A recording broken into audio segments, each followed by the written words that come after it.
Fala, galera! Mais uma vez aqui no MyPub, João com vocês para mais um podcast. E hoje a gente vai ter uma amiga nossa que vai falar sobre como é criar um filho aqui na Inglaterra com a transição da cultura brasileira para a cultura inglesa. Com vocês, Ana Machado. E aí, Ana, beleza? Tudo bem? Tudo bom? Ô, Ana, hoje eu queria, assim, primeiro começar falando do seu background. O que você trabalhava, com o que você trabalhava no Brasil, o que você fazia, né? Pra gente poder, né, situar o pessoal que vai assistir a gente aqui até a transição suas do Brasil para cá, tá? E a gente vai entrar depois no como que é criar um filho aqui, um filho adolescente, agora já tá na pré-adolescência. Na pré-adolescência, Mães, né? me ajudem. E você vai contar um pouco pra gente, porque às vezes muita gente traz família, traz filho e tudo, né? E muita gente quer sair do país, então acho que é interessante a gente deixar isso registrado, que às vezes pode ajudar alguém aqui que queira, né, imigrar. Então me conta o seu background primeiro, o que você fazia? Bom, o que eu fazia imediatamente antes de vir, porque eu já fiz um pouco de muita coisa. Mas antes de me mudar, na verdade até enquanto eu me mudei para cá, eu ainda era policial militar no estado de Minas Gerais. Uau! Eu entrei na polícia em 2008 e até 2018, quando eu me mudei, porque quando eu me mudei com o que a gente chama de licença sem vencimento, né? Entendo. Licença, você fica 2 anos ainda com, como se diz, com o contrato e o status. Mas aí antes de completar os 2 anos, eu já tinha deixado uma procuração com meu irmão e ele pediu baixa para mim. Mas eu era policial militar, fui policial militar por 10 anos. 10 anos? 10 anos. E eu acho que a experiência como policial militar foi basicamente um dos principais motivos do meu interesse em mudar de país. Mas por quê? Assim, porque por causa da violência ou porque assim, até onde eu sei, que eu entendo assim, o policial, né? Você faz o concurso, você entra. Você vai ter um dinheiro, pelo menos em Minas Gerais, que não é tão baixo, dinheiro legal, né? A polícia em Minas, ela parece ser uma polícia, a polícia militar em Minas especificamente parece ser uma polícia muito boa. É a melhor do país. Pois é. Não é só porque eu fazia parte, não, mas é a melhor do país. Não tem como.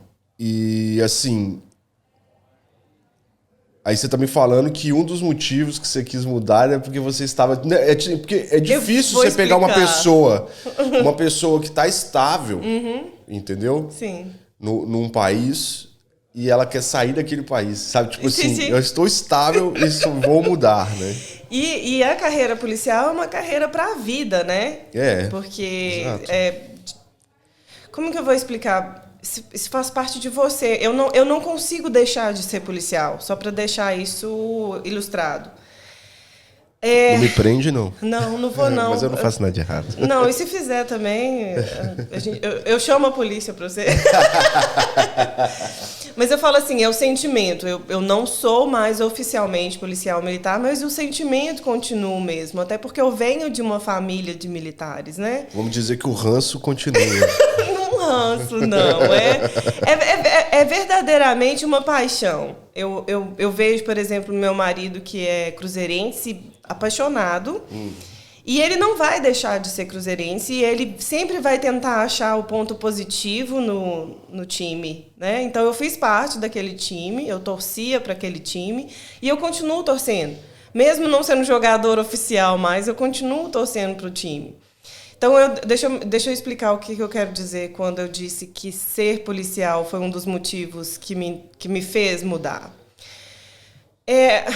Ser policial é muito bom, principalmente a parte melhor de ser policial militar é a experiência porque é única. Certo. Então, por exemplo, para você ou qualquer outra pessoa que está nos ouvindo, que está nos vendo agora, Antes de ser policial, era um mistério, como tudo funciona. Nossa, mas aí vai usar equipamento, como é que são as técnicas e etc.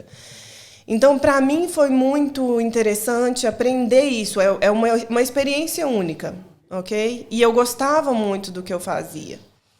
Mas o estresse que traz com esse trabalho é inimaginável, é indescritível o estresse. Então, eu aprendi com os meus irmãos o seguinte: eu sou a caçula e tenho 3 irmãos mais velhos, homens, e 2 irmãs mais velhas. Então, eu basicamente fui criada por 3 homens mais velhos.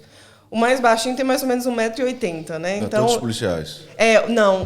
Todos eles foram militares durante grande parte. O Romaniello, ele foi militar do Exército por 12 anos. E aí, ele, em 2004, ele passou no concurso da Polícia Rodoviária Federal. E em 2006 ele foi assassinado. Esse caso é até uma história engraçada, assim, né, pra gente, que eu acho que isso aí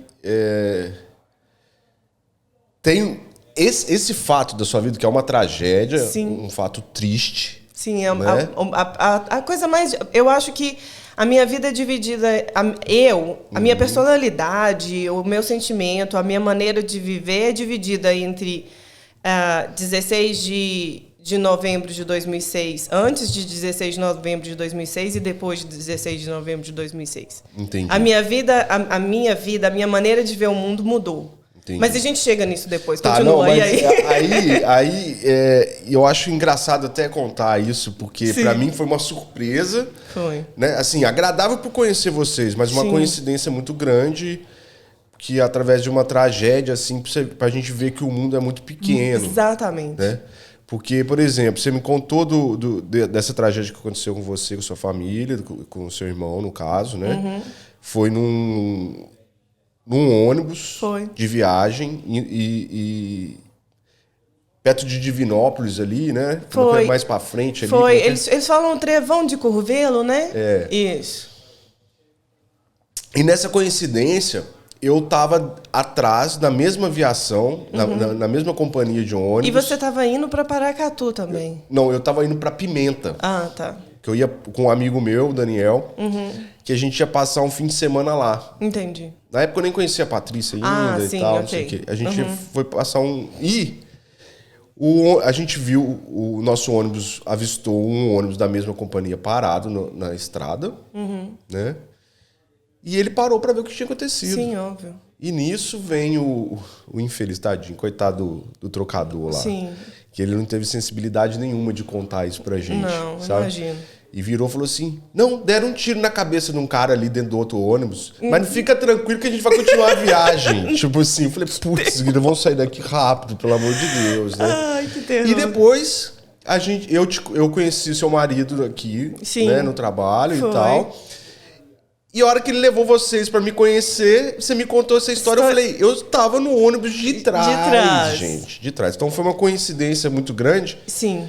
Que eu falei assim, o mundo realmente é pequeno, né? Demais. É aquela história, né, de que o mundo dá voltas, de que o mundo é pequeno. A prova é exatamente coisas como essa.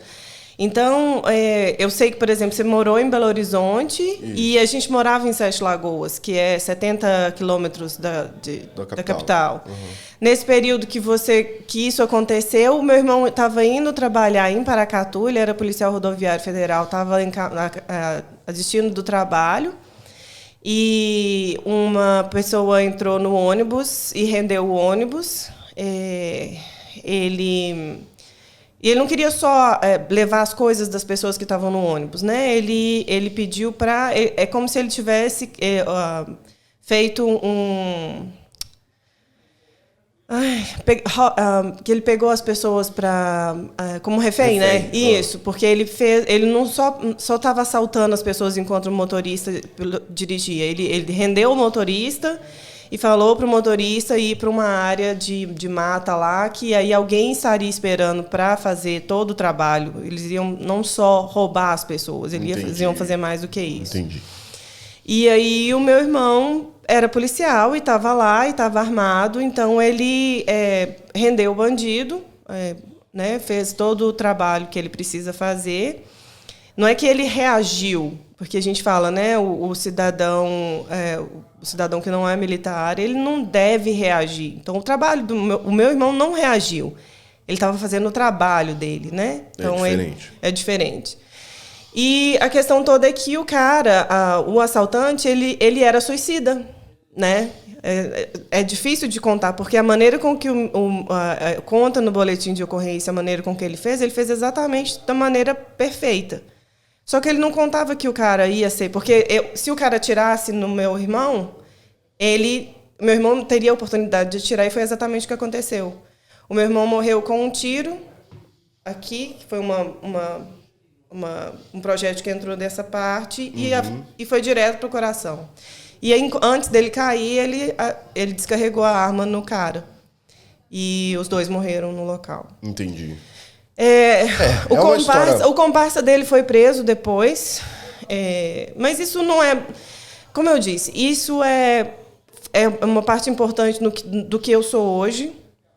A gente tem que aprender com as experiências e trazer o que for de bom, porque essa experiência me transformou numa pessoa melhor e uma pessoa muito mais forte. Entendo. E eu acho que esse acontecimento, antes desse acontecimento, eu fazia a faculdade de Direito, e eu lembro que todo mundo comentava, o que você quer, qual que é o seu objetivo? Eu sempre falava, era engraçado, que eu falava assim, quero fazer qualquer coisa que não seja criminal. Não quero ser advogado criminalista, não quero trabalhar com nada que envolva criminal. Eu falava desse jeito, né? Eu falava assim, vou fazer algum concurso, vou trabalhar com direito tributário, mas eu quero fazer um negócio bem tranquilo. Eu era a assessora jurídica da Unimed em Sete Lagoas nessa época. E aí aconteceu isso, e me transformou completamente. E aí eu acho que o meu outro irmão, Ralph, já era policial militar, desde o ano de 2004 também. E aí o concurso abriu, eu lembro de um dia, ele falou assim, Aninha, eu acho que você devia fazer essa prova, você é inteligente, você é forte, E você tem... Aí ele ainda falou assim, você tem background, você tem agente aqui, você sabe como é que a coisa funciona, então... E aí eu fiz a prova, é aroeira, e aí eu tenho que falar sobre isso de novo para deixar claro que não essa decisão não é uma decisão que você toma de um dia para o outro, é uma decisão que tem que ser natural. Não pode ser uma coisa que vai dividir a sua vida. Certo. Né? Então, o concurso dura... Quem é policial ou quem já tentou ser policial sabe como é difícil. O concurso dura 1 ano. Então, você tem pelo menos 4 fases. Você tem prova escrita... Depois você tem exames médicos e clínicos, que eles vão examinar você fisicamente, ver se você não tem nenhum problema. Você tem exame odontológico, eles vão conferir se os seus dentes estão bons. Confere tudo, né? Confere até se você é daltônico. Isso, confere psicológico. Aí depois, físico. exatamente. Aí depois vem o teste físico, que é um teste muito difícil. Um dia inteiro você faz um monte de teste naquele mesmo dia, e ele é eliminatório também, ele é classificatório e eliminatório. Depois tem um teste, o teste psicológico, ele é dividido em 2 fases. Que uma fase você vai lá, tem um livrinho que vai com o negócio dos reloginhos e tal. E aí acho que eles usam esse negócio. Eu passei por essas etapas. E aí você tem um negócio que eu acho que eles a sua capacidade de raciocínio, né? Coloca os reloginhos, qual que é igual, perguntas sobre a sua personalidade, sobre se você fosse um animal, qual animal você seria. E aí ainda tem o teste psicotécnico e psicológico, que vai ser entrevista com uma psicóloga e o mesmo teste psicotécnico que você faz para tirar carteira de motorista. E aí depois você entra, e aí depois são 9 meses de curso de muita ralação. E verdade, em 2008, quando eu entrei, em fevereiro... Mas eu queria fazer uma pergunta, desculpa interromper. A gente vê esse processo todo, passa por esse processo todo, você passou, entrou lá e tal, e você vira para mim hoje e falou que logo no início aqui que a gente começou que você ainda torce para a instituição, você ainda... Porque é o que eu falo, já foi a hora que eu falei, o ranço ainda continua. Porque, na verdade, uma vez dentro de uma instituição, principalmente no militar, sim, né? é como se fosse uma família. Sim. Entendeu? Sim. Então você sempre vai ter aquilo. Inclusive você que já tinha um background da família militar também, já tinha militar na família e tudo, né? Então fica isso aí. E eu acho que isso vai ficar para sempre. Para sempre. Né? Eu não vou deixar de ser. Eu não vou deixar de ser policial militar, pelo menos na minha cabeça, não. Não oficialmente. Mas aí é por isso que eu falo que eu fiquei com a parte boa de ser policial. Certo. Okay? Fiquei com a parte boa. Porque aí eu vou chegar na parte ruim. Eu sei que eu tô enrolando, a gente tá parecendo aqueles vídeos que a gente assiste, mas você não vai chegar, não vai falar, eu quero saber. Eu vou chegar, gente, acredita, eu vou chegar, eu juro. Mas e aí, são 9 meses, e para mim ainda foi duplamente difícil, porque no ano de 2008, aí eu comecei o curso de dedicação exclusiva. Então, quer dizer, você tem um horário, por exemplo, você tem que se apresentar lá às 7 horas da manhã, que seja, e em tese a sua aula acaba, né?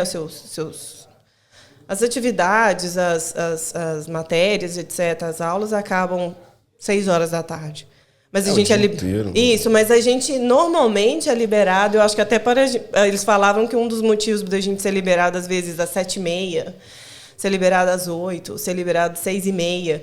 É porque a profissão policial militar, ela requer que você entenda que você tem horário para entrar, mas você não tem horário para sair. Em tese, você tem horário para sair. E tudo que puder ser feito para que você saia todos os dias no mesmo horário é perfeito. Mas você tem que entender que, se acontecer, você tem que levar isso de uma maneira tranquila. Mas eu estava no 5º ano do curso de Direito. E eu não tranquei. Entendi. Então, eu consegui, quase que por um milagre, terminar o meu curso de Direito, fazer os 9 meses de curso. Então, eu tive duas formaturas, 2 festas de formatura em 2008. E foi mais ou menos no ano também que eu conheci meu marido. Então, ele me conhece. Eu estava esperando o resultado do teste psicológico, então ele participou de toda essa parte da minha vida. E aí, final de outubro de 2008, eu virei policial e foi seguindo. E várias coisas ao longo de 10 anos aconteceram. Aí eu me casei, o meu filho nasceu em 2011. Foi muito difícil, porque ser mãe já é difícil. Não é uma tarefa fácil. Não é para qualquer um, né? Como eles dizem. E tentar ser mãe, dar à luz a uma criança, fisiologicamente, não é a parte mais difícil. A parte fisiológica de carregar um filho. A gravidez é difícil, cada pessoa enfrenta de uma maneira diferente. A minha foi perfeita, super tranquila, não tive nenhum problema. E o difícil é educar, o difícil é saber o limite, é dizer não. Então, assim, ser mãe não é isso, mas não é só isso. Para mim, ser mãe é muito mais do que isso. Eu posso até falar um pouco sobre isso, assim, porque assim, a gente se conheceu, né, aqui, ficamos amigos, né? Você tem um filho que é muito legal, o Ralph, assim, ele é massa, muito legal, muito educado. Parabéns. Obrigado. E desde o começo eu gostei, né? Do eu Ralph, lembro de você falando. Né? E eu vejo que você fez um bom trabalho. Você, o José, né? E tal. E é exatamente isso que eu além da gente já contar essa história do background, porque vem esse background e tal, e eu gostaria de entrar aqui pra gente agora, que eu acho que é isso que vai interessar muito pra quem vai assistir, que é exatamente isso. Por exemplo, vocês estavam lá, o Ralph chegou, você teve ele, falando que não foi muito fácil, não é fácil criar, a gente imagina, a gente sabe, a gente já foi criança também. Sim. Eu ainda não tenho experiência como pai, mas tive vários irmãos, tive irmão mais novo, tive sobrinhos e tudo. Dá pra ter uma ideia. E assim, onde que veio o ponto de virada, a chave de virada aí pra você e o José virar assim, vamos pegar o Ralph e vamos mudar? Então, a gente já foi bacana que a gente conseguiu criar uma linha de raciocínio perfeita. Nós vamos chegar, tá, gente? Vamos chegar agora.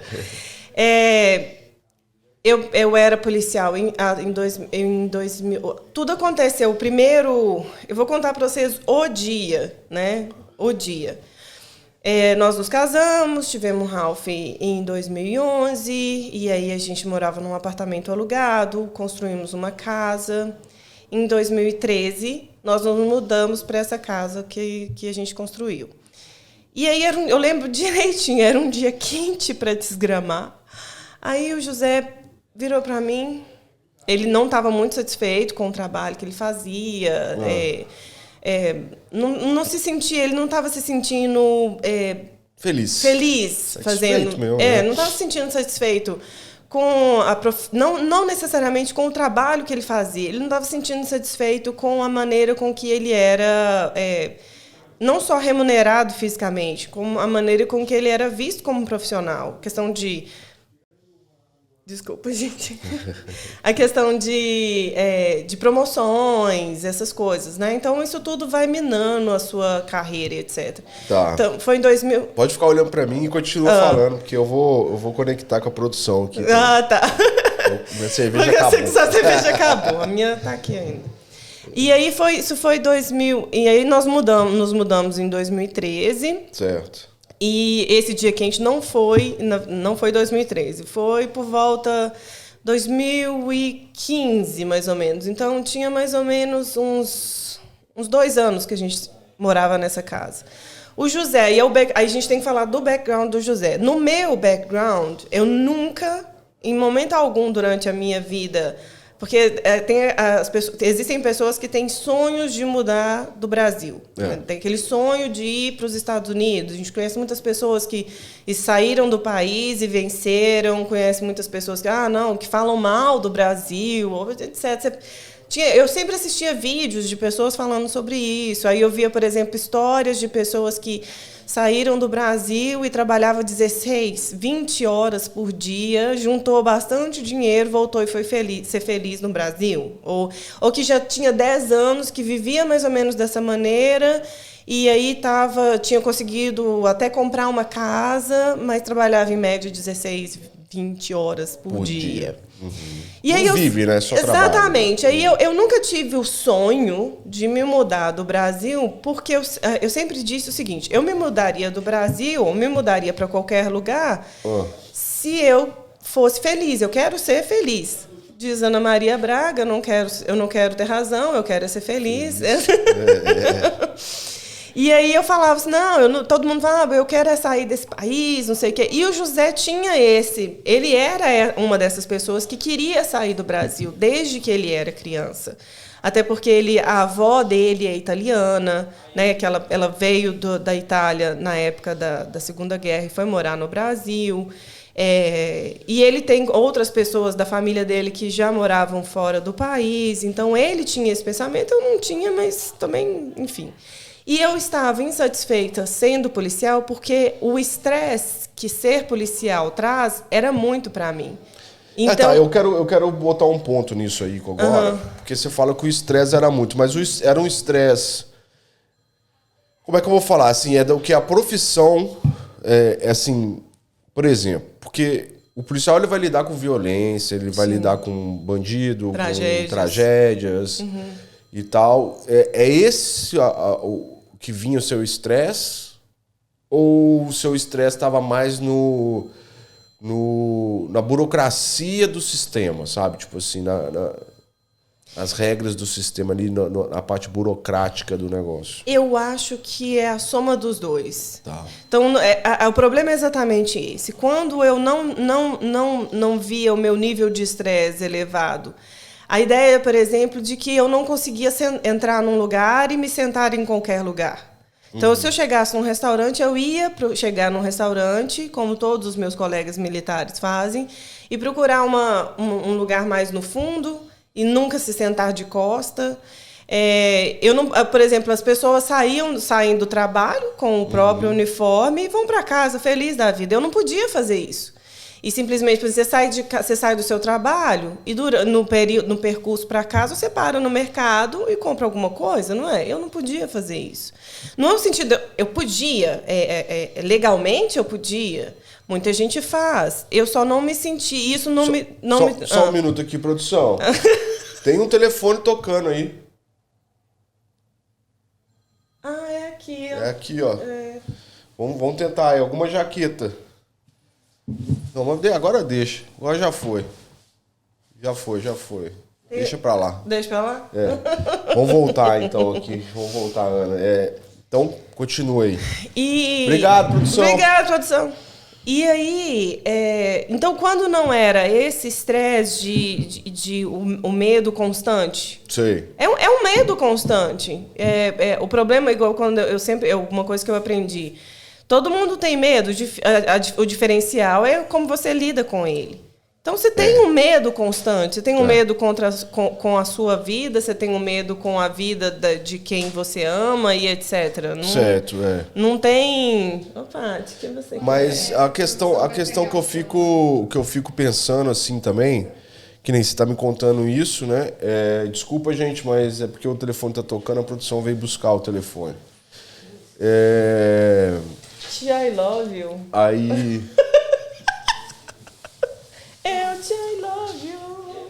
E destruiu o meu cenário todo. Que coisa mais terrível. Aí voltando, né? Porque que eu... assim, é diferente, né? Porque uma coisa paisana e a outra coisa é você tá fardado.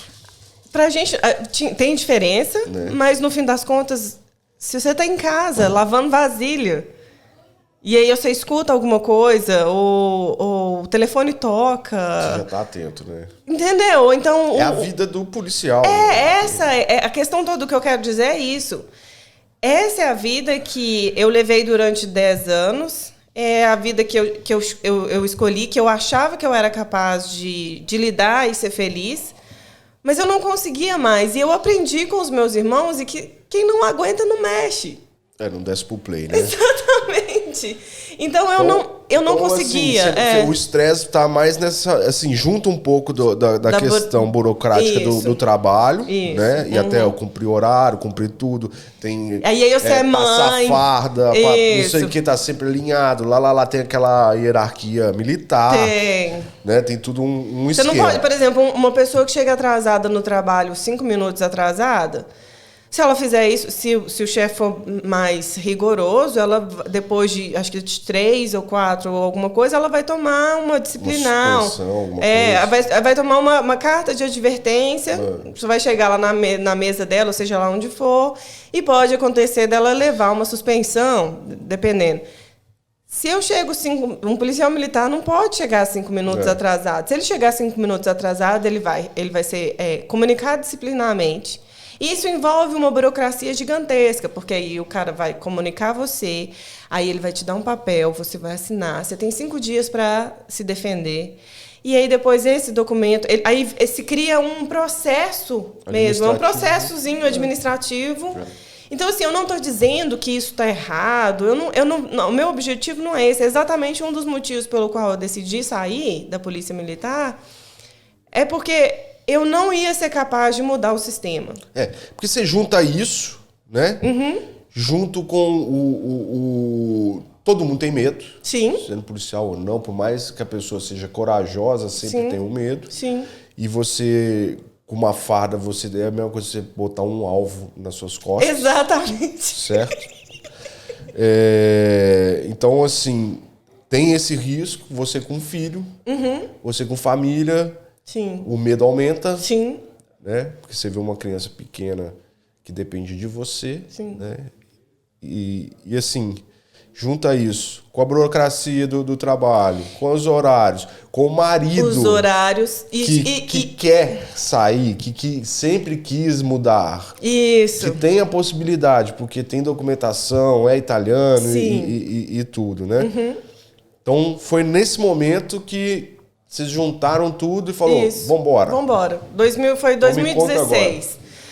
E aí, só voltando ao negócio da burocracia, no plus disso tudo tem a ideia de que Eu tinha que conciliar a vida de ser mãe, porque ser mãe é difícil. Ser uma mãe que trabalha fora é duplamente difícil. Ser uma mãe que trabalha fora, sendo policial militar no estado de Minas Gerais, é missão quase impossível. Se você quiser fazer as duas coisas bem com qualidade, é humanamente impossível. Eu não é uma coisa que eu posso dizer que aconteceu com todas as policiais femininas que são mães, mas eu fui obrigada. Eu lembro que eu pedi, teve uma ocasião que eu precisava. O meu filho ficava na escola, eu levava ele para a creche 8 horas da manhã e eu podia buscar ele às 5. Então, a creche, eu tinha um espaço de 8 a 5 para deixar ele na escola. E o meu marido voltava do trabalho às 6. Então, no intervalo de 5 até por volta de 7 horas da noite, eu tinha que estar... eu não podia estar trabalhando se fosse o caso. Você me entende? Entendo. Então, eu precisava de... Eu lembro que eu cheguei... Aí, eles me colocaram num horário de trabalho que era de 2 da tarde às 8 da noite. Entende? E aí, ok. Aí o meu marido só saía às 6, não tinha ninguém para buscar meu filho, porque ele saía às 5. Então, eu queria um trabalho que eu comece... Eu ainda falei, se for para começar, que seja para começar às 8 e largar às 2 da manhã, ou começar às 8 da manhã e largar às 2 da tarde. Certo. Mas um único horário que eu não tenho condições... no que eu estou fazendo. Exatamente.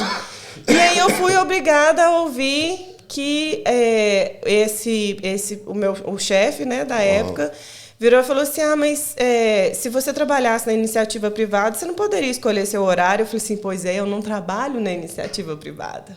Esse é o grande problema. Se eu trabalhasse na iniciativa privada, eles não iam ficar me mudando de horário igual acontece aqui. E eu não posso, porque o meu contrato diz que eu tenho que trabalhar no horário que me mandar. Mas o meu contrato não diz que eu sou obrigada a trabalhar só nesse horário. E aí, durante a conversa, eu falei, é só por causa disso, é porque isso está prejudicando a minha família, prejudica a saúde mental do meu filho, prejudica a minha saúde mental, prejudica muitas coisas, isso envolve muitas coisas. E aí ele virou para mim e falou assim, é exatamente por causa disso que a minha esposa largou o trabalho para se dedicar ao filho. Aí eu virei para ele assim, mas a diferença, seu tenente, é que a sua esposa é casada com um tenente da Polícia Militar, né? E o salário de tenente da Polícia Militar. O meu marido recebe um salário um pouco mais do que o mínimo. Então, a minha casa é mantida com o meu salário. Então, eu estou contando essa história não por causa do tenente. O tenente era um cara muito gente boa e tal. Mas a falta de sensibilidade das pessoas. Então, se você somar isso com um monte de coisinhas, então você vê isso. Eu sei que eu sei que ele não disse isso necessariamente porque queria me agredir, não sei o quê, misógino, etc. Não, é só porque a visão dele...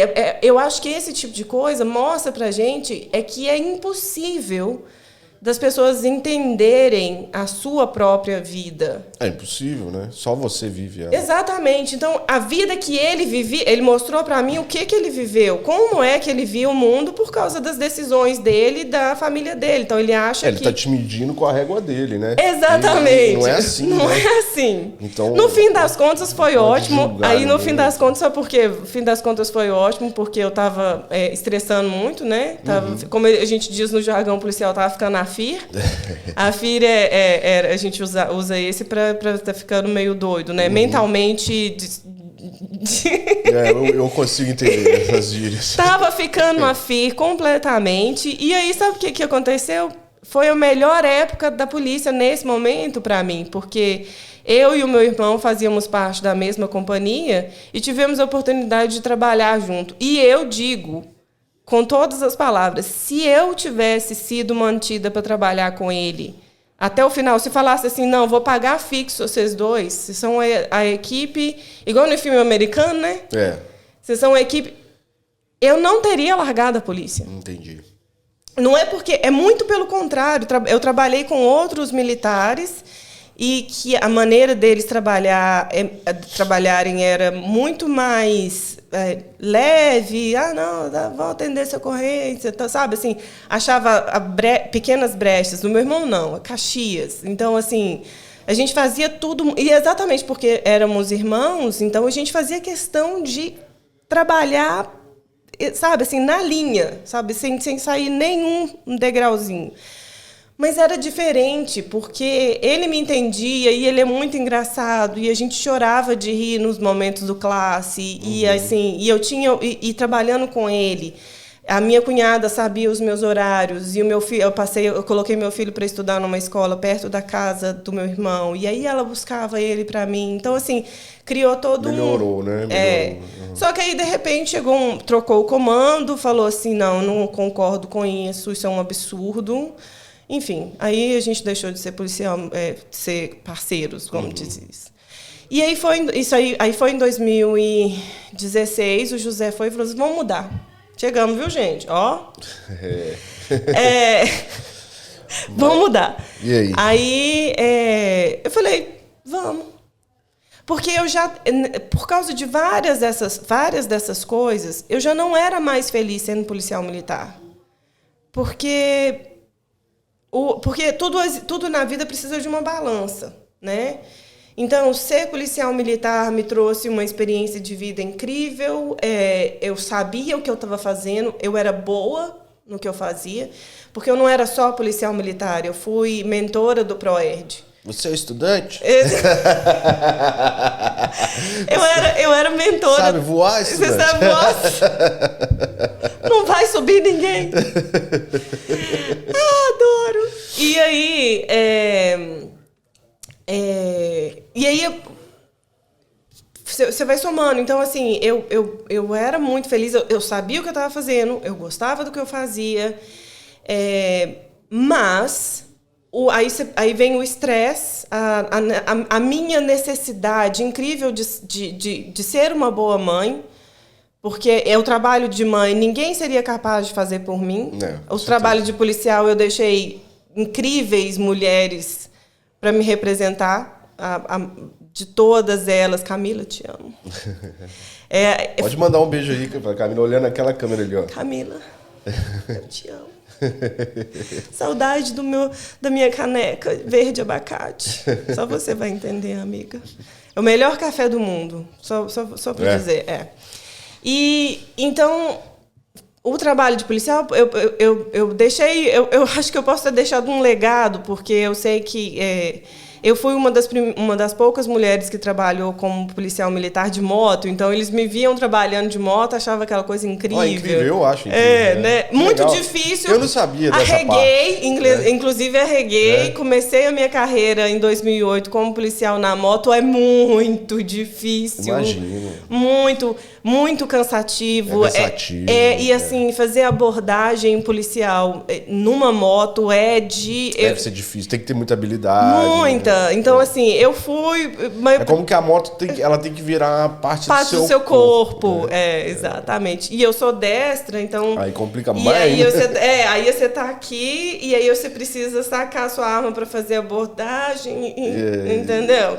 Consegui fazer um trabalho possível, dei muitas manotas, pedi para sair, não dei conta. Aí eu tirei carteira de motorista, trabalhei com várias coisas.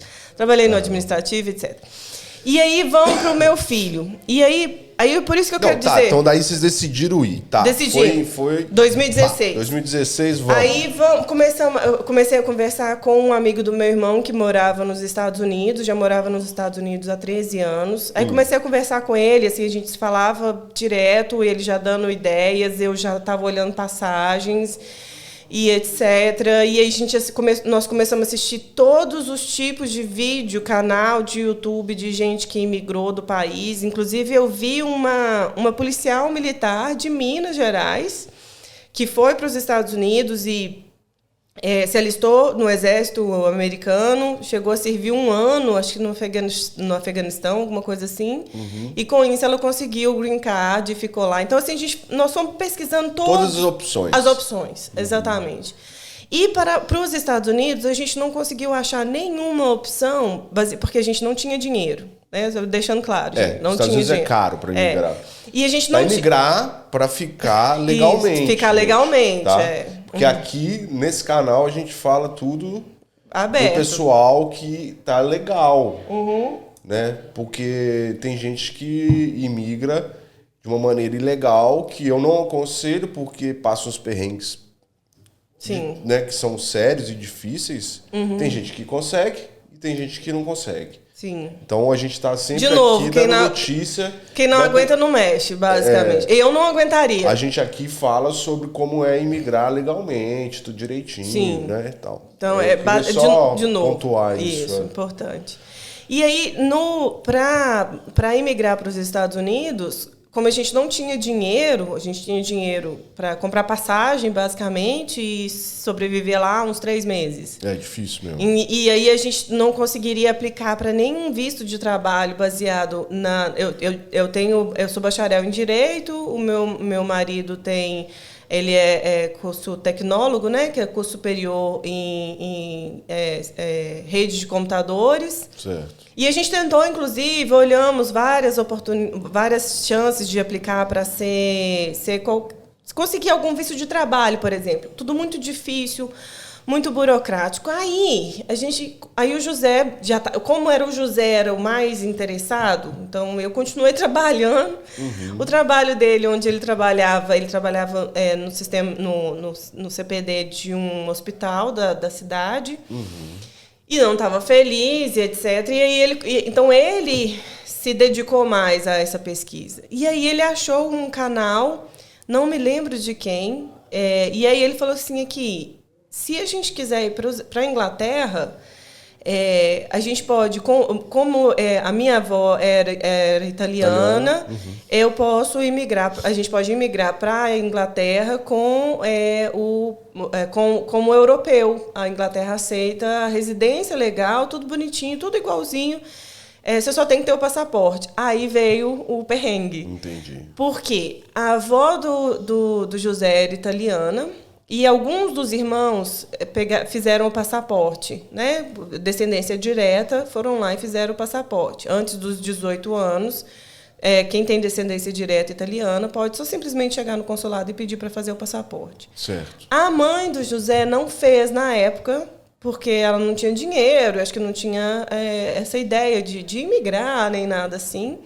E ela não fez. Então, ela não é italiana, ela não tem a cidadania italiana.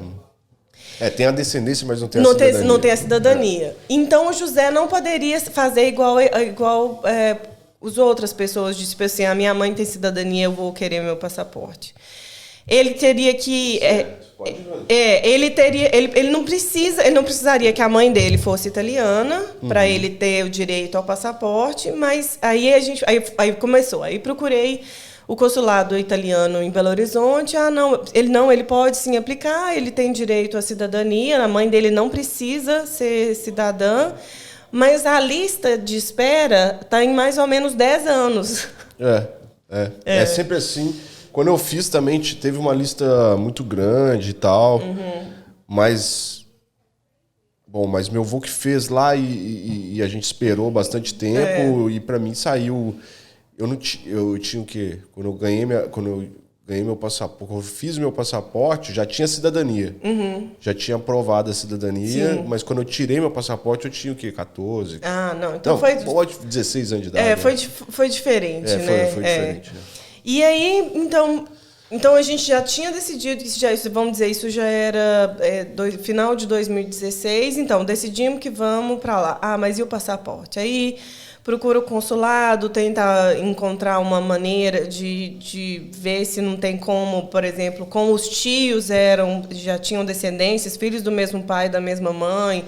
Será que não podia, não tinha jeito. Aí ele encontrou uma comunidade italiana, comunidade brasileira que vivia na Itália, e a regra italiana naquela época dizia que se você tivesse descendência italiana, exatamente o perfil do José, você tem um descendente avô, tataravô, não sei até qual nível, e se você estabelecer residência no país, você tem direito de pedir... Então ele foi para a Itália. Aí ele foi para Itália. Aí começou, juntamos todo o dinheiro que podia, José, aí ele pediu conta, o dinheiro do acerto dele para comprar passagem. E como ele não falava italiano, e para esse tipo de coisa é uma coisa muito complexa, ele contratou um assessor, que foi o Tiago Prati.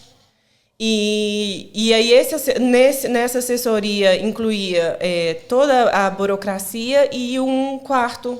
Então, esse assessor, ele era especialista nesse tipo de situação.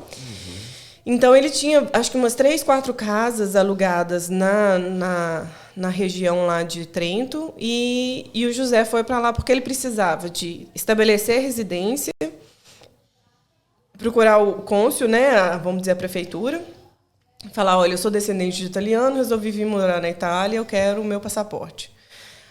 Só que aí ele tem que esperar uma pessoa ir lá, tipo um fiscal, para ir visitar se ele está morando lá, né? E aí ele ficou morando lá durante 3, 4 meses, eu acho. E assim que a documentação saiu, ele virou italiano. Hoje em dia a regra não é mais assim. Mudou. Sim. A regra antigamente era assim, agora acho que tem que ficar mais tempo, acho que são tem que ter dois tem que ter um nível B, parece, de italiano. Né? Já mudou. Já mudou a regra, parece que você tem que saber falar italiano no nível B, né?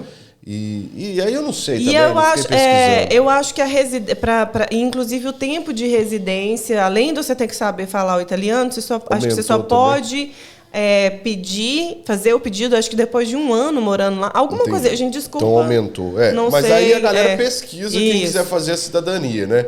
Que ainda é possível. Porque o caso aqui, pra gente, era interessante contar o seu ponto de virada, e a gente já chegou no ponto de virada. Né? O José foi para Itália, tirou a cidadania. Eu continuei trabalhando. Você continuou no Brasil. Daí ele veio para a Inglaterra primeiro, estabeleceu. Em 2017. No início de 2017 ele foi para a Itália, se estabilizou, ficou. Aí ele mudou para cá em maio de 2017.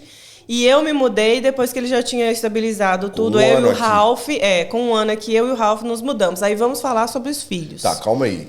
Então, só para ficar registrado a linha do tempo. A linha do tempo. O cara foi para Itália, ficou na Itália, tirou a cidadania dele. Pegou o passaporte. Pegou tudo, mudou para a Inglaterra, começou a trabalhar. Isso. Se estabeleceu aqui, se estabilizou aqui financeiramente. Sim. Para depois de 1 ano, praticamente, a esposa e o filho virem. Então, foi um plano mesmo, assim, foi tudo planejado, Então, tudo começou no início de 2016, final de 2015, início de 2016. Porque não é pegar a malinha, e sair, entrar no avião e tchau, né? Ainda mais com filho pequeno e tudo. E aí, você chegou aqui? Não, antes até de chegar aqui eu quero falar para as mães, porque eu, como policial militar, eu morria de medo, porque eu vi tantos meninos de periferia, meninos pobres, meninos ricos, que simplesmente se perderam no mundo das drogas, do crime. E eu sabia, e eu como policial do PROERD, né, eu sabia que a parte mais importante para se guiar um ser humano para o bem é o exemplo. É o que ele vê e que ele acredita. Por isso, por exemplo, a mídia, o que se vê na TV, o que se vê no YouTube, etc., sim, parte importante do que a pessoa vai virar. Sim, é parte importante. Mas o que ele vê e o que ele sente dentro de casa faz toda a diferença. Então, eu sou do tipo seguinte, eu não acho que é uma coisa muito complexa quando se diz assim, não, mas o cara coitado, ele virou bandido, mas ele só via isso em casa. Aí muita gente diz e fala assim, mas eu conheço muita gente que viveu na bandidagem, mas virou do bem. Mas é difícil, porque você é produto do meio. Eu, por exemplo, eu venho de uma família muito pobre, éramos 6 irmãos, o meu pai morreu, eu tinha 4 anos de idade. A minha mãe criou a gente com um salário mínimo, em 1986. Mas eu dei muita sorte que, mesmo na pobreza, a minha irmã mais velha, pela sorte, né? ou por ela ser o que ela é, pelo destino dela, ela conseguiu bolsa de estudo, fez o curso de Direito, virou advogada, e aí todo mundo seguiu o passo dela. Entendi. Eu não posso dizer se por acaso a minha irmã tivesse desvirtuado do caminho. Vamos supor, meu pai morreu, ela ficou rebelde, virou doidona, não sei o quê. Eu não posso dizer que a minha vida teria sido diferente. Não sei. Mas eu tenho certeza que o meu sentimento e provavelmente os meus objetivos de vida seriam diferentes. Certo. Então é difícil para uma pessoa, por isso que todas as vezes... move. Exatamente. A palavra convence, o exemplo arrasta, né? Então é por isso que eu sempre dizia nas minhas palestras do ProErd, eu sempre conversava muito abertamente com os adolescentes. E eu falava com eles, olha, eu sei que muitos de vocês, porque eu trabalhava na periferia. Então eu falava assim, olha, eu contava a minha história. Eu falava assim, vocês devem olhar para mim, não, chegou aqui com um carro, eu tinha um Uno. Eu tinha um Uno, mas para eles era muito, né? Eu tenho uma pergunta de você falando isso, porque é o seguinte, eu vi muita gente falando sobre imigração, aí você contando esse caso todo seu aqui agora, veio uma pergunta na minha cabeça, que é o seguinte, imigrar, você acha que é só para rico? Não. Não é. Na verdade, eu acho que é para quem... O rico, ele não imigra, porque ele já é rico. Exatamente. Ele vai passear. Exatamente. Não é não? Uhum. Na verdade, você precisa ter um mínimo. Como é que eu vou dizer? Então, por exemplo, no nosso caso, a gente teve o pontapé inicial, que a gente não tinha poupança, a gente tinha uma dívida com a Caixa Econômica Federal da casa, só isso que a gente tinha. Um carro no leasing. Então, mas o nosso pontapé inicial foi o acerto do trabalho do José, que pagou a passagem dele para vir, e o assessor.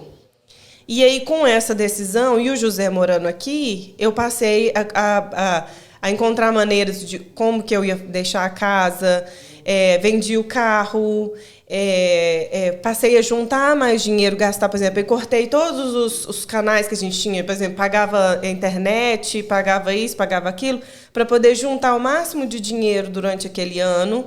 Então, assim, eu só mantive... eu mantive a internet da casa, mas aí cancelei canal fechado, todas as coisas, todos os cortes que eu pude fazer. Vai cortando, né? Isso, para poder juntar. Poder viajar, isso. Né? Poder ir embora. E aí, quando eu vim... E, no caso, o José já morava aqui legalmente, já trabalhava e já recebia o salário dele, aí ele pagava só o aluguel de um quarto. Você sabia inglês? Eu sei inglês. Já sabia antes? Eu já sabia antes. Tá. O José não sabia praticamente nada. Ele fez um cursinho de um ano antes de... Nesse 2016, quando a gente decidiu mudar para... Você era Caxias, então? Não, eu era viciada em Friends.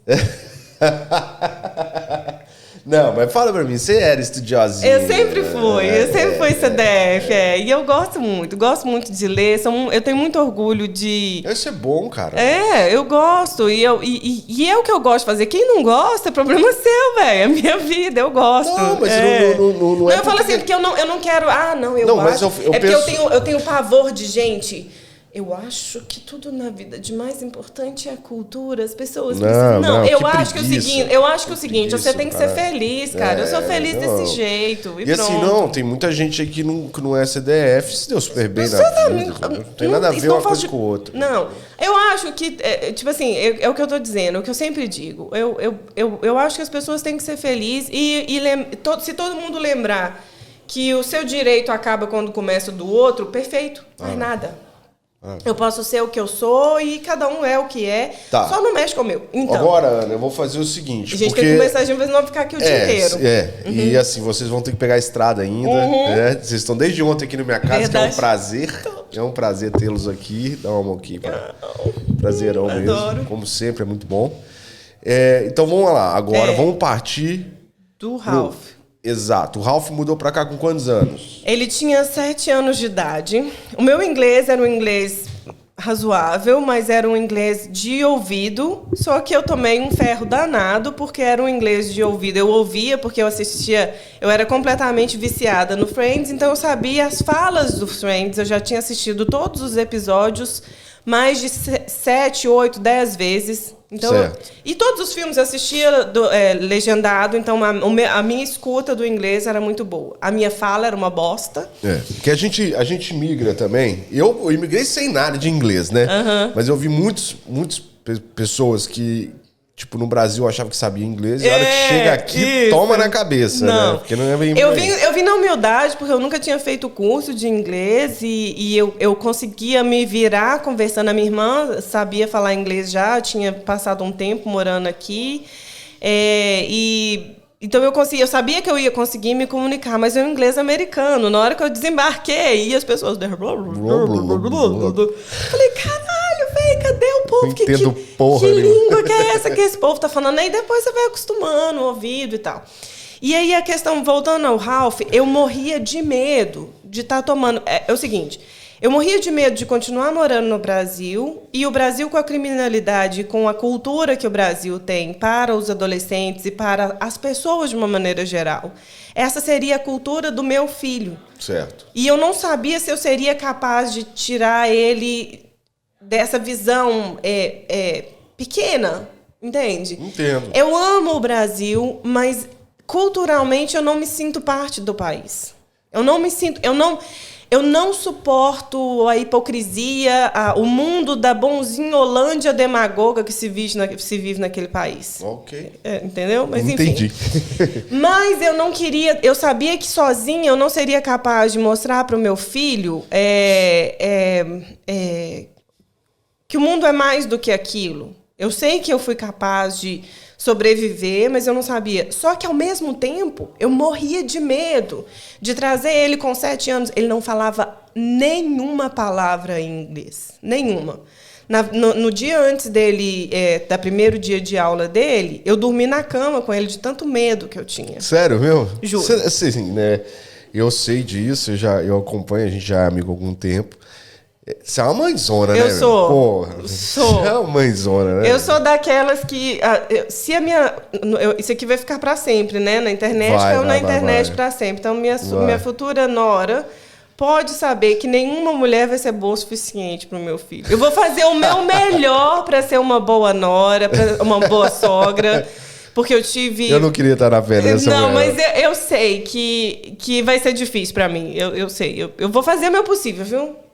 Mas assim, olha, o seu filho é um cara muito legal. Você Sim. é muito legal. O seu marido é muito legal. Eu gosto muito de vocês. A gente já foi pra praia. A gente já foi na sua casa. Já vieram na minha. Na outra casa, na outra casa. Nessa, aquela. A gente tá sempre por aí, né?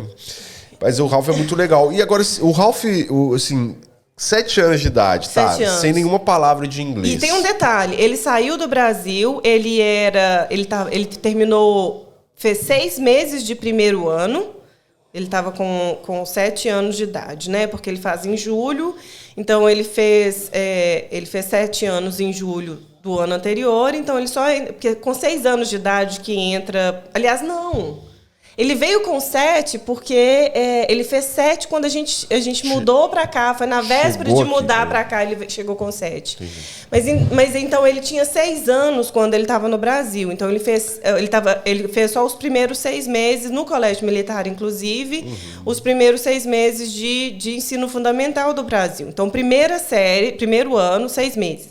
Quando ele chegou aqui, o sistema de ensino daqui é diferente. O ano letivo começa em setembro, certo, e termina em julho, ok? Então, quando a gente chegou aqui, dia 25 de julho de 2018, ele já tinha 7 anos, porque ele tinha completado no dia 18 de julho. É porque as crianças aqui entram com 7, né? É isso? Não, as crianças começam com 5 aqui. 5? O primeiro ano... É no Brasil que é com 7. O primeiro ano aqui é com 5 anos de idade. Entendeu? Entendi. Então, com 5 você faz o primeiro ano, com 6 você faz o segundo ano, com 7 você faz o terceiro ano. Então, o Ralph entrou direto no terceiro ano. E lá no Brasil, ele estava aprendendo a somar com 2 números, só para contextualizar.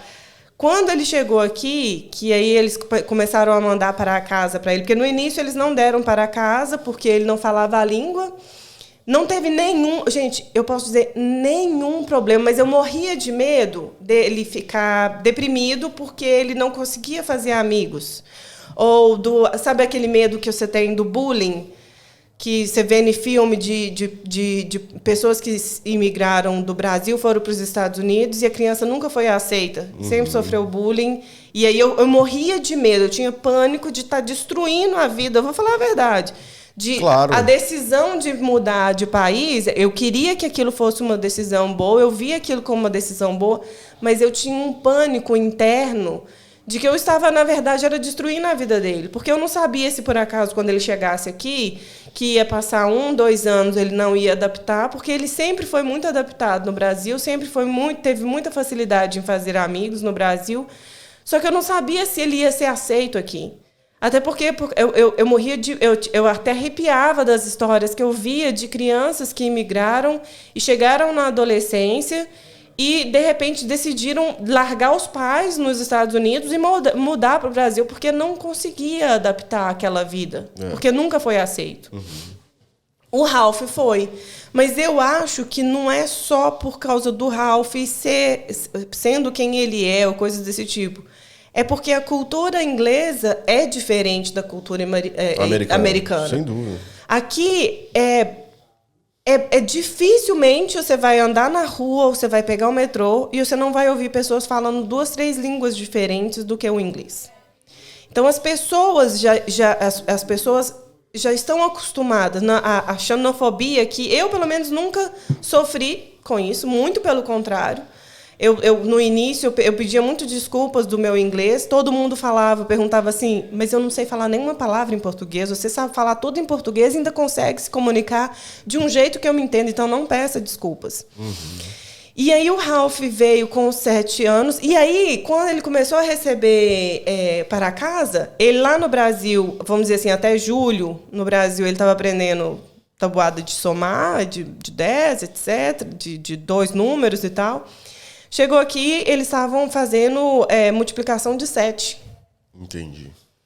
Já estava mais avançado. Muito mais. Então, ele pulou 1 ano e meio de vida escolar, vamos dizer assim, né? Mas aí, então, os primeiros 6 meses... Mas ele nunca chegou em casa. Eu só vou dizer a nossa experiência. Como mãe, isso faz muita diferença. Claro. Ele nunca chegou em casa chorando porque não foi aceito pelo fato dele ser imigrante. Nunca. Nunca pelo fato dele não falar o inglês. Muito pelo contrário. Aqui, a maneira com que as pessoas lidam... Porque, de uma certa maneira, ele era como... No início, ele era tratado como se ele fosse necessidades especiais. Ele tinha... Não sabe falar a língua. Exatamente. Ele tinha barreira de comunicação. Então, ele foi tratado dessa maneira. Só que eu não sei se é por causa da escola ou o que seja, mas a maneira, ele foi abraçado pelos amigos. E eu lembro legal, de eu chegar Isso é muito importante, sabe, assim, para falar, porque geralmente quem mãe assim deve ter medo mesmo.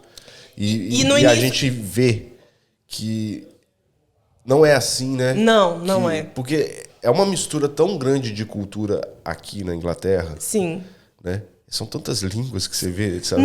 Na sala dele não tinha nenhuma outra criança que era imigrante, que falava outra língua. Mas na escola dele, eu lembro que eu procurei saber, não só por alto, né, perguntando um ou outro, ou vendo uma mãe conversando com o outro filho, vendo que ela estava falando língua diferente.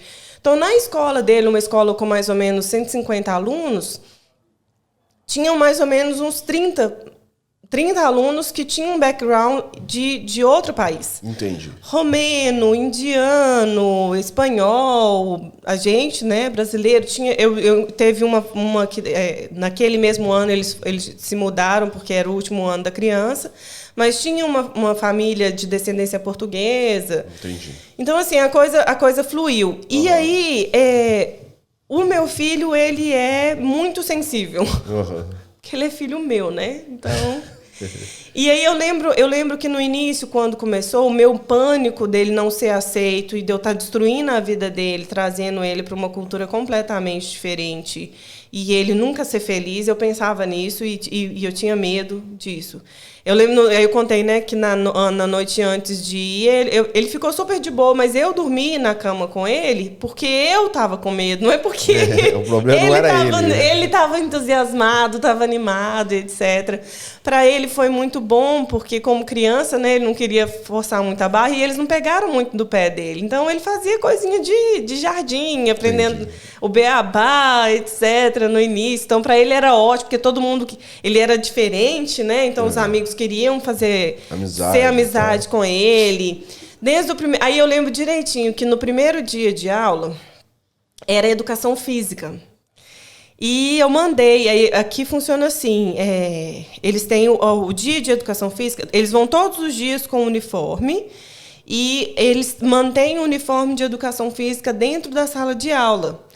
E eles trocam de roupa juntos, todo mundo na sala de aula. Chega na hora da educação física, eu imagino que já agora que ele vai para o secundário é diferente.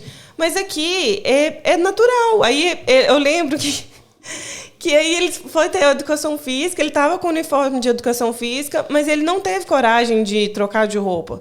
Aí o diretor foi e falou comigo, você não mandou o uniforme de educação física? Não mandei. Aí o Ralf eu falei assim, Ralf, por que você não falou? Esqueci, né, na minha frente. Aí chegou em casa, ele falou assim, não, mãe, mas eu não sabia que eles iam, que era patrão. Eu fiquei com vergonha de trocar de roupa. Então, culturalmente é diferente. Tem algumas coisas diferentes, sim, né? Sim. E assim, no fim das contas, querendo ou não, tinha 7 anos, o cérebro é uma esponja, pega muito rápido. Sim. No fim, ele pegou o inglês muito rápido. Muito. Aí, eu lembro que quando... Aí, beleza, isso foi... aí teve a reunião dos pais, aí eu lembro da primeira reunião, eu, com muito medo dele não estar sendo aceito e não estar contando e tal. A pergunta que eu tive para a professora, eu ainda não estava preocupada com a aprendizagem. No início, a gente morria de medo. Ele continuava assistindo filmes e desenhos do Brasil. E aí a gente falava assim, você não vai aprender. E aí o pai dele pegava no pé dele e eu falava assim, José, todo mundo fala que não precisa pegar no pé para aprender o inglês no início, para não proibir de que assista coisa em português, porque depois vai ser difícil de virar a chave para o português. Mas mesmo assim, né, a gente acha que sabe tudo, a gente continuou insistindo. Ele pegou o inglês muito mais rápido, porque a gente insistiu que ele não ficasse viciado em coisas em português. Só de português, Mas hoje em dia ele tem muita dificuldade para formar frases em português. Então é isso que assim, é impressionante. Ele tá falando português com C, daí ele fala umas 4, 3 palavras em inglês. E aí ele, por exemplo, aí é engraçado. É muito legal. Ele já tem quando ele está conversando só em inglês, você consegue perceber que a fala, o tom de voz é diferente, até a personalidade dele é diferente. É como se ele fosse mais maduro, fosse mais adulto, né? Agora ele vai fazer 11 anos de idade. E aí, quando ele está tentando falar em português, é aquela ideia, né? De como ele... A conjugação dá sempre uns errados. Aí, por exemplo, porque quando você vai calcular, né? Você fala calculation, ok? E aí eu lembro que quando ele tinha que falar assim, aí ele falou assim, porque você vai conjugar no verso, falou assim, eu fiz o cálculo e deu tanto, ok? Ele queria contar que ele estava fazendo o cálculo, aí só que ele traduziu para o português. Então, calculation, então eu fiz a calculação. Engraçado demais. É muito legal. E é bonitinho demais. E assim, aí eu vejo assim... Né? Porque se a gente for falando o passo a passo do menino aqui, nós vamos ficar num podcast de 50 horas. Só completando, deixa eu só antes de você. Claro, pode Aí, com 6 meses, eu tinha essa preocupação e a professora virou para mim, não preocupa, porque na sala de aula ele é como se fosse estrela. Porque ele é uma criança desinibida. Então, ele dançava, ele conversava sozinho em português, né? Quando ele conversava com ele mesmo, eu estava tentando entender alguma coisa, aí ele falava em português, tentando entender o que ele estava fazendo na atividade, todo mundo achava o máximo. Ele é legal mesmo, não tem jeito. Aí, quando foi, isso foi com 6 meses, aí com 1 ano ele já tinha feito amigos e etc. Com 1 ano e meio, aí eu lembro que a professora, aí já era outra professora, aí a professora falou o seguinte, olha... Até o ano passado, até o primeiro ano dele aqui, a gente tratava ele, dava ele atividades um pouco diferenciadas, avaliava os resultados dele como uma pessoa de de outra língua e tal. Mas agora eu posso... Foi o momento mais incrível da minha vida. Com 1 ano e meio morando aqui, a professora dele virou para mim assim, mas agora eu já trato ele... exatamente como eu trato qualquer um deles, porque ele já está no mesmo nível de entendimento e de fala e de escrita dos colegas dele. Aí ela virou pra mim e falou assim, na verdade eu não posso tratar ele no mesmo nível, né? Porque o nível dele agora é um pouco mais alto, porque ele é o único da sala que lê, fala e escreve outra língua. Os colegas dele lê, fala e escreve inglês, mas ele lê, fala e escreve português também. Ele já tem uma vantagem. Mas enfim, o que você ia falar? Não, eu ia falar isso, exatamente assim, porque se a gente for contar todos os anos dele aqui... acabou, não vai ficar aqui o resto da vida. E a gente já tem 1 hora que a gente tá falando, eu tenho que ir ali, que eu tenho que ir embora. E assim, então, agora eu queria falar o seguinte, eu queria te perguntar, podemos resumir que o Ralph se deu bem, aprendeu coisas, assim, tá feliz. Tá. Não é um monstro de 7 cabeças. Não é. Né? Não trazer uma criança e mudar, vamos dizer assim, e quanto mais entre aspas, a cultura dela. Quanto mais nova, melhor. Ele com 7 anos, eu achava que ele já estava até mais velho. Se a gente tivesse tido a oportunidade de que a gente mudasse com ele com 5 anos... Que aí ele teve uma dificuldade de adaptação, não de adaptação, de aceitação, mas não é por causa dele ser imigrante. É porque ele é uma criança que entrou 2 anos depois na mesma turma que já tinha um grupo, vínculo. Né? Um grupo formado. É igual já. Quando você tira uma criança de uma escola e leva para outra. Então, se eu pudesse, eu teria trago ele com 5 anos. Mas não é um bicho de 7 cabeças. Eu conheço família que trouxe crianças com 12, 13 anos de idade e deu super certo. Né? E realmente tá virando e se transformando cada vez num homem muito mais legal, assim, Sim. Um menino massa, legal pra caramba, interessantíssimo, né? Aí, o que acontece? Eu quero fazer agora, pra gente finalizar... Finalmente, né? Senão a gente não para de falar. Porque assim, depois também a gente pode fazer mais também, né? Se o povo gostar e tudo. Eu vou querer fazer mais. Gente, me chama mais. Chamo, claro. Adoro falar. Com você é muito fácil de fazer isso aqui. Realmente é muito tranquilo, assim. Eu vou fazer 4 perguntas pra você. Sim. Igual aquele negócio, pergunta relâmpago. Pergunta relâmpago, caramba. Tá, não olha não. Não vou olhar. A primeira é o seguinte, Brasil ou Inglaterra? Inglaterra. Rápido mesmo. Tá, sol ou escuridão? Sol. Ok. 38 ou ponto 40? Ponto 40. E agora a última pra finalizar. Bandido bom é? Bandido morto. Então tá. Então, gente, espero que vocês tenham gostado aí. Essa foi a Ana. Deixe seu like, seu dislike, o que seja aí. Acompanhe o canal. E... tiver perguntas, essas coisas, deixa nos comentários que a gente responde. Eu pergunto pra ela, respondo. E eu ou também ela mesma vai lá embaixo. Também. Eu entro lá, porque eu sou meio pra frente, viu? Eu entro lá e... Ela é bem pra frente mesmo. Inteligente, gente boa demais. Galera, é isso aí. Muito obrigado. Tchau. Até mais, Ana. Obrigado. E a gente volta. Beijo, gente. Tchau.